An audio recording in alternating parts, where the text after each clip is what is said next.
በሉቃስ ወንጌል ምዕራፍ 15 ላይ ጌታ ኢየሱስ ከኃጢአተኞች ጋር በተያያዘ የተናገራቸውን 3 ምሳሌዎች ትመለከታላችሁ። የመጀመሪያው ምሳሌ አንድ ሰው 100 በጎች ቢኖሩት እና አንዱ ቢጠፋበት እንዴት ያንን በግ ለመፈለግ እንደሚሄድና ባገኘውም ጊዜ በጫንቃ ተሸክሞ እንደሚያመጣው ይናገራል። ከዛ ደግሞ አንዲት ሴት 10 ድሪም ቢኖራት አንዱ ድሪም ቢጠፋባት መብራት አብርታ ቤቷን ጠርጋ እስክታገኘው ድረስ እንደምትፈልግ ባገኘችውም ጊዜ ደስ እንደሚላት ይናገራል። ሶስተኛ ላይ የሚናገረው ደግሞ የአባካኙ ልጅ ወይንም የጠፋው ልጅ ታሪክ የምንለው ነው። አንድ አባት 2 ልጆች ነበሩት። ከዛ ልጁ እንዴት እንደጠፋ ይናገራል።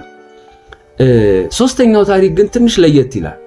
ምክንያቱም የመጀመሪያው ላይ በጉ ሲጠፋ ሊፈልገው የሄደው እረኛው ነው።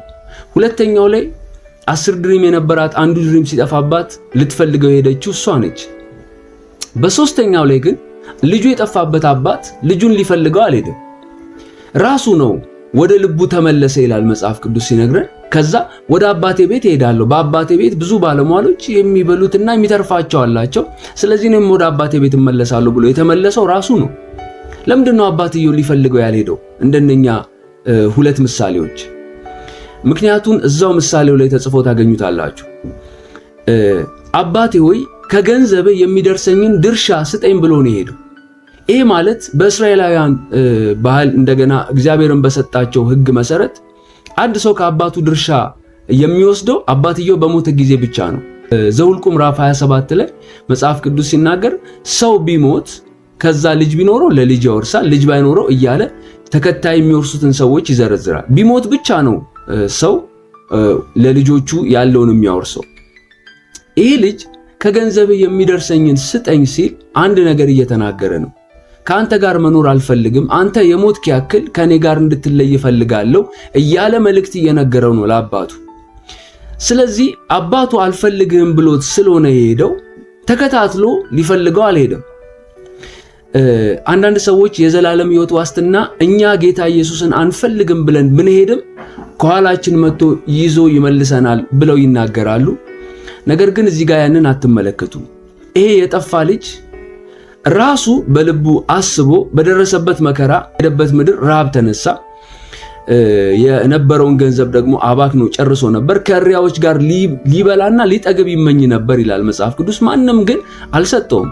ከዚህ የተነሳ ወደ ልቡ ተመለሰ። ይሄ ሰው ወደ አባቴ ቤት እመለሳለሁ አለ። አባትየው ግን በነበረበት ቦታ ቆሞ እየጠበቀው ነበር። ልክ በመጽሐፍ ቅዱስ ቤተክርስቲያን ይህንን ነገር ታደርግ ነበር። አንዳንድ ሰዎች በመከራ ውስጥ ሲያልፉ ወደ ጌታ የሚመለሱበት እድል ስላላቸው፣ ለምሳሌ ሐዋርያው ጳውሎስ አንደኛ ቆሮንቶስ ምዕራፍ 5 ላይ የአባቱን ሚስት ያገባውን ሰው ያደረገው እንደዛ ነው። በመካከላችሁ የአባቱን ሚስት ያገባ እንኳን እንዳለ ሰምቻለሁ አለ። ነገር ግን ይሄ ሰው ላይ መንፈሱ በጌታ ቀን እንድትድን ይላል ለስጋው ጥፋት ለሰይጣን አሳልፌ ሰጥቼዋለሁ ይላል። ይማር ዘንድ ንስሐ መግባት ይችል ዘንድ ኤክስኮሙኒኬሽን የምንለው ይሄንን ነው። ለሰይጣን አሳልፎ ሰጠው። ከዛ ልክ እንደዚህ እንደጠፋ ልጅ ይሄ ሰውየውን ጠፍቷል። ከዛ በኋላ መመለስ እንዲችል ለስጋው ጥፋት ለሰይጣን አሳልፌ ሰጥቼዋለሁ። ቸርች ያለ እንዳይመስለው ይሄ ሰውዬ አለ። ኦሬዲ ከእግዚአብሔር ጋር ተለያይቶ ጠፍቷል።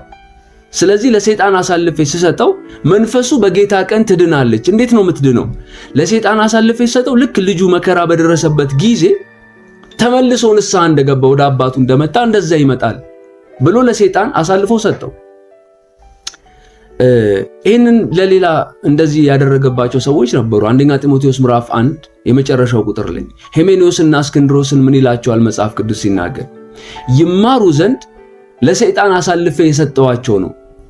እነሱ ይሳደባሉ፣ እንዳይሳደቡ ይማሩ ዘንድ ግን ለሰይጣን አሳልፌ ሰጥቻቸዋለሁ። እነኚህ ሰዎች እንዴት ነው እዛ ደረጃ የደረሱት? ለምንድነው ሐዋርያው ጳውሎስስ ለሰይጣን አሳልፎ የሰጣቸው? ይሳደቡ ስለነበር ነው። እምነታቸውን ስለጣሉ ነው። መርከብ አለ መሪ እንደሚጠፋ በእምነት ነገር ጠፍተዋል። እምነታቸውን እነሱ መጣል ብቻ አይደለም። እነኚህ ሰዎች እምነታቸውን ያጠፉት በምን እንደሆነ ሐዋርያው ጳውሎስ ሁለተኛ ጢሞቴዎስ ላይ ተናግሯል።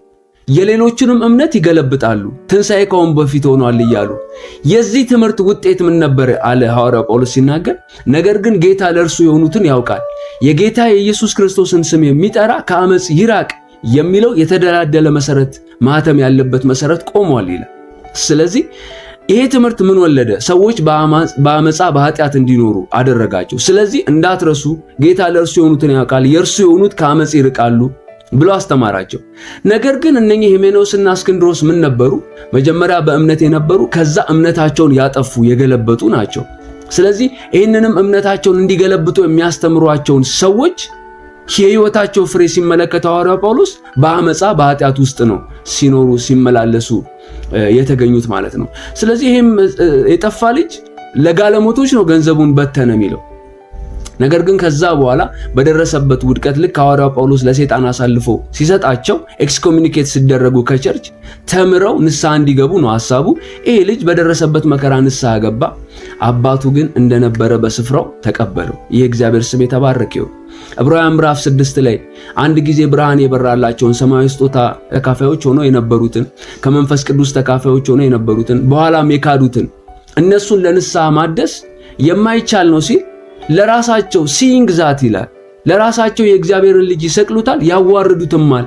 ያ ማለት ኦሬዲ አለመመለስን ነው የሚፈልጉት። ለንስሐ ማደስ ያልተቻለው እንዴት ነው? የንስሐ ፍላጎት ስለሌላቸው እንጂ እነሱ ፈልገው እግዚአብሔር አይቻልም ስላላቸው አይደለም። ልክ ይሄ የጠፋ ልጅ ተመልሶ ሲመጣ እግዚአብሔር በሩን ከፍቶ እንደተቀበለው ሁሉ ሰው አንድ ጊዜ እስከ ክህደት ሊደርስ ይችላል። የደረሱ ሰዎችም አሉ። አንድ ሰው ከካደ በኋላ ወደ ኢየሱስ ክርስቶስ ቢመለስ ተመልሶ ይጠብቀዋል ወይ? ድህነቱ በትክክል ነው። ታዲያ ይሄ ማለት አንድ ሰው ደህንነቱ የሚሰራው ኃጢአት እስከሚሰራ ነው? አይደለም። ኃጢአት እስከሚሰራ አይደለም የደህንነታችን ዋስትና የሚሰራው፣ ነገር ግን እስክንክድ ድረስ ነው። አንድ ሰው ከካደ ግን ያ የዘላለም ሕይወት ዋስትና በሕይወቱ ላይ ሊሰራ አይችልም ማለት ነው። ተመልሶ ወደ ኢየሱስ ክርስቶስ መምጣት አለበት።